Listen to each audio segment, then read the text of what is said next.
जय श्री कृष्ण। आज सप्तमी 12:30 बजे तक है, उसके बाद फिर अष्टमी लगेगी, इसलिए अहोई अष्टमी आज मनाई जाएगी।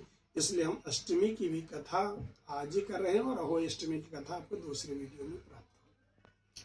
नारद जी कहते हैं, हे राजन, अब मैं कार्तिक महीना के इस व्रत के उद्यापन की विधि कहता हूं, ध्यान से सुनिए। व्रत को चाहिए कोई कार्तिक मास में शुक्ल पक्ष की चतुर्दशी को व्रत का संपूर्ण फल की प्राप्ति के लिए भगवान विष्णु की प्रसन्नता के लिए उद्यापन करें। तुलसी के ऊपर चंदोवा बनाएं, बंदरबार व फूलों से सुसज्जित करें, चमर से सुशोभित करके मंडप बनाएं, चारों दरवाजों पर मिट्टी से बने हुए पुण्यशील, सुशील, जय और विजय इन 4 द्वारपालों की अलग अलग बैठाएं। तुलसी की जड़ों में 4 रंगों द्वारा सर्वत्र भद्रमंडल बनाएं, उसके ऊपर पंचरत्न नारियल रखें और शुद्र वस्त्र से कलश को ढके और भगवान विष्णु की पूजा करें। द्वादशी को भगवान विष्णु निद्रा में सोए थे और त्रयोदशी को देवता उनके दर्शन के लिए गए थे। चतुर्दशी को देवताओं ने उनका पूजन किया था, इसलिए भगवान विष्णु की उद्यापन पूजा की जाती है। उस दिन संयम और शांत चित्त से व्रत करना चाहिए। अपने गुरु की मूर्ति बनाकर षोडशोपचार से विविध नैवेद्य आदि से भगवान का पूजन करें।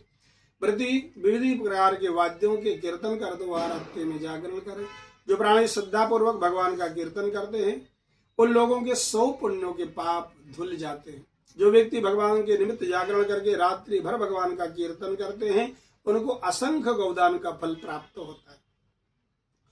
जो लोग भगवान की मूर्ति के सामने नृत्य करते हैं और अनेक जन्मों के एकत्रित पाप नष्ट हो जाते हैं। जो भगवान के सन्मुख बैठ करके भगवान का कीर्तन करते हैं और वंशी आदि बजाकर भगवान के भक्तों को प्रसन्न करते हैं और भक्ति से रात्रि भर जागरण करते हैं, उनकी करोड़ों तीर्थ करने का फल घर बैठे प्राप्त हो जाता है। पूर्णमासी को पत्नी सहित वेद पाठी ब्राह्मण को या केवल एक ही श्रेष्ठ ब्राह्मण को उनकी पत्नी सहित बुलाए, खीर आदि का मधुर भोजन कराए, यथाशक्ति दक्षिणा दे, क्योंकि पूर्णमासी को ही भगवान ने अपने भक्तों को वरदान दिया था और मत्स्य रूप धारण किया था। अतः उस दिन जो दान, हवन, जप और भगवान विष्णु की पूजा भगवान विष्णु के निमित्त किया करता है वो अक्षय फल को प्राप्त होता है। इसलिए व्रती 3 या 1 ब्राह्मण को पत्नी सहित सामर्थ्य के अनुसार उनका भोजन कराएं।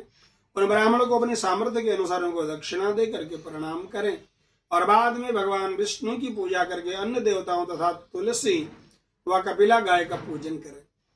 उपरोक्त कथा सुनने वाले गुरु को उपयुक्त ब्राह्मणों को वस्त्राभूषण आदि दे करके उनसे क्षमा प्रार्थना करें। आप लोगों की अनुकंपा से मुझ पर भगवान प्रसन्न हो। इस व्रत को करने से मेरे 7 जन्मों के पाप नष्ट हो जाएं और हमारी संतानें चिरंजीव हो। इस पूजा के द्वारा मेरी सभी मनोकामनाएं पूर्ण हो। मेरी मृत्यु होने के बाद अतिशय दुर्लभ विष्णु लोक प्राप्त हो। पूजा की सारी सामग्री के साथ गाय भी गुरु को दान दें। उसके बाद घर वाले और मित्रों के साथ स्वयं भोजन करें। जो इस तरीके से कार्तिक का व्रत उद्यापन करते हैं वो पाप रहित होकर के मनोवांछित कामनाओं को प्राप्त करते हैं। श्री राधा वल्लभ लाल की जय।